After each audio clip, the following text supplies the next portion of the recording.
Get ready for the biggest stories dominating the news cycle right now. We start with the Louisville Cardinals needing a massive push to find a star transfer. The Cardinals need to go all in to try and land the talent of Milan Momcilovic. We break down exactly what this means for the team's future and the high-stakes battle for talent that is heating up in the college sports world.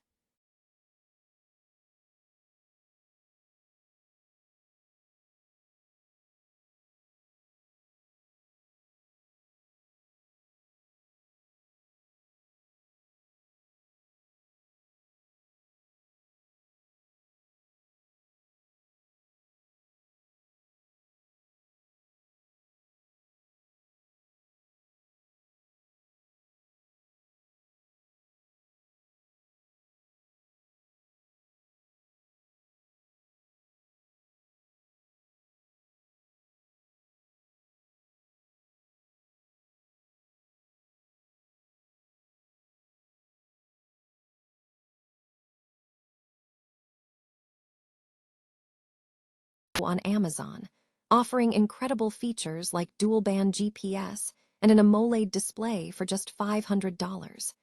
We dive into the performance metrics and why this watch is becoming the new benchmark for serious athletes. And finally, we look at the global AI landscape with India.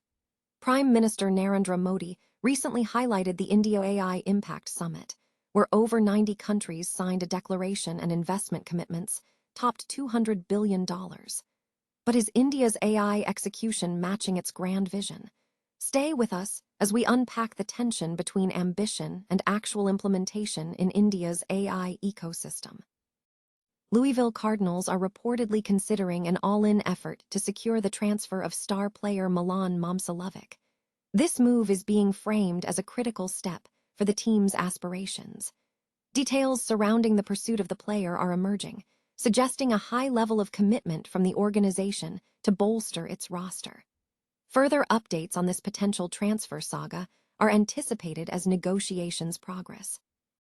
The Field Arts and Events Hall's ambitious, all-in-capital campaign is nearing its finish line, with the fundraising effort surpassing $11.6 million toward its $12 million goal, leaving a final $380,000 outstanding. To mark this significant milestone, the venue is set to host Field Day, a free outdoor block party on Oak Street on Saturday, June 13. Steve Rader Ginsburg, executive and artistic director, expressed deep gratitude to the community, stating, "We are committed to offering world-class experiences at a price our community can afford.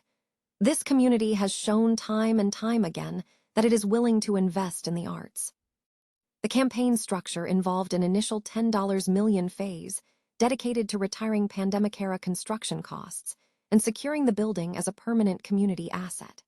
The subsequent $1.09 million public phase focused on operational priorities, specifically financial accessibility and artistic programming. The public campaign, launched on March 10, now seeks the remaining $380,000. The remaining funds are earmarked to support vital Fieldhouse for All programs. This includes financial assistance and the Peninsula Performs Arts Education Initiative, alongside artistic excellence projects such as presenting nationally recognized artists like Pink Martini, Flynn Creek Circus, and Judy Collins, as well as the development of new work. Support for the campaign has been robust, drawing contributions from private donors and public sources. Over 200 individuals have contributed, with 75% of the funds originating from private donations.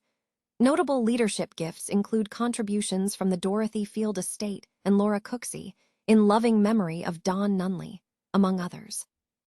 Government grants also played a crucial role, providing $1 million from the USDA Community Facilities Program and $1,950,000 from the Washington Department of Commerce. Donors who contributed $5,000 or more are eligible for naming recognition on the Field Hall website and digital lobby screens for building features, including theater seats, the lobby staircase, and the Sunset Lounge. Field Day will take place from 1 to 5 p.m. on June 13 on Oak Street, between Railroad and Front Streets in downtown Port Angels. The free, all-ages event promises a vibrant atmosphere featuring live performances by Cirque Kick-Ass and Abracadabra Trip, a communal table, a beer garden, and food, with no ticket required. For more information or to contribute, interested parties are directed to Field Hill Events, org/all-in. The Port Angels Waterfront Center, operating as the Field Arts and Events Hall, is a 501c3 nonprofit performing arts and conference venue located at 201 W Front Street, Port Angels, Washington. Garmin has intensified its push in the GPS smartwatch market with the launch of the Forerunner 965, positioning it as the flagship running watch within the Forerunner line, just below the Fenix and Epix series. This premium device boasts a 1.4-inch AMOLED touchscreen with an always-on display, a titanium bezel, and robust battery life, offering up to 23 days in smartwatch mode or 19 hours with continuous multi-band GPS recording.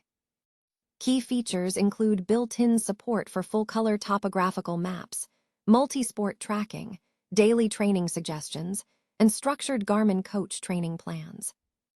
The technological edge of the Forerunner 965 is highlighted by its dual-band GPS technology, which delivers measurably improved accuracy for pace and distance tracking, especially in challenging conditions like dense urban areas or under heavy tree cover where single-frequency signals degrade.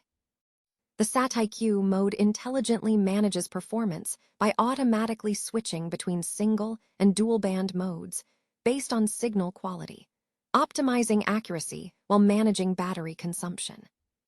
Garmin enhances user preparedness through its training readiness score, a daily metric ranging from 1 to 100 that synthesizes sleep quality, recovery time, heart rate variability, HRV, stress levels, and acute training load. This score informs users whether they are optimally prepared for intense workouts. Furthermore, the device provides comprehensive health monitoring, including 24/7 heart rate tracking, pulse ox monitoring, respiration rate tracking, stress monitoring, and the proprietary body battery system, alongside detailed sleep stages and morning recovery reports. The display is a standout feature, offering high brightness for sunlight readability and the option for an always-on display, which extends battery life to about 7 days in smartwatch mode and 12 hours in GPS-only mode. The Forerunner 965 is currently priced competitively on Amazon, available for $500, which represents a $100 discount off the standard $600 price, making it a more accessible entry point into Garmin's high-end running watch category while retaining premium features like multi-band GPS and advanced mapping capabilities. New Delhi recently hosted the India AI Impact Summit 2026, an event that convened over 20 heads of state, 60 ministers, and 500 global AI leaders, focusing on the pillars of people, planet, and progress. The summit yielded significant outcomes, including an AI Impact Summit declaration signed by over 90 countries, the launch of 2 indigenous AI models by Sarvam AI, commitments from 13 private sector companies, and investment pledges exceeding USD 200 billion across infrastructure, foundational models, hardware, and applications. Prime Minister Narendra Modi emphasized India's vision, asserting that AI is a shared public good and that India is poised to lead innovation and inclusion. However, the summit highlighted a critical gap between ambitious vision and practical execution. Data indicates that less than 4% of India's approved AI budget for the India AI mission has been dispersed in its first 2 years, revealing a tension between stated goals and actual implementation. The flagship India AI mission aims for an everything, everywhere, all at once approach, covering compute, innovation, datasets, skilling, and responsible AI. But critics argue this comprehensiveness lacks necessary prioritization, especially given India's capital intensity. This diffusion of focus is compared to the strategies of the US and China, which prioritized strength in specific layers of the AI stack before expanding, whereas India risks expending resources thinly across the entire stack without anchoring leadership in any single segment, leading to investment diffusion. This fiscal challenge is evident in fund releases. Against an approved outlay of over 11,000 crore over 5 years, only a fraction has been released, with less than 4% disbursed in the initial 2 years. Similar underutilization is seen in the semiconductor program, where funding for manufacturing incentives has been significantly cut, reflecting challenges in the underdeveloped domestic ecosystem, particularly concerning power and water supply for fabrication units. Private capital engagement remains modest, with Indian AI startups raising only USD 1.34 billion in 2025, representing just 0.6% of the global AI funding pool. Furthermore, many startups focus on applications rather than foundational models, raising investor concerns about long-term returns. Macroeconomic research suggests that large-scale AI investment fails to yield commensurate domestic returns when spread across layers without deep anchoring.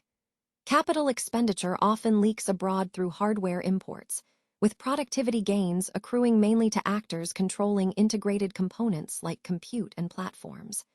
This fragmentation risks producing leak-prone outcomes. There is also policy dissonance regarding data governance. While the government pushes for storing non-classified data on sovereign cloud infrastructure, simultaneously attracting massive private investment, creating a conflict. The debate over data location versus data control underscores the need for nuanced governance solutions rather than rigid localization mandates. Ultimately, the current architecture suffers from 3 core issues.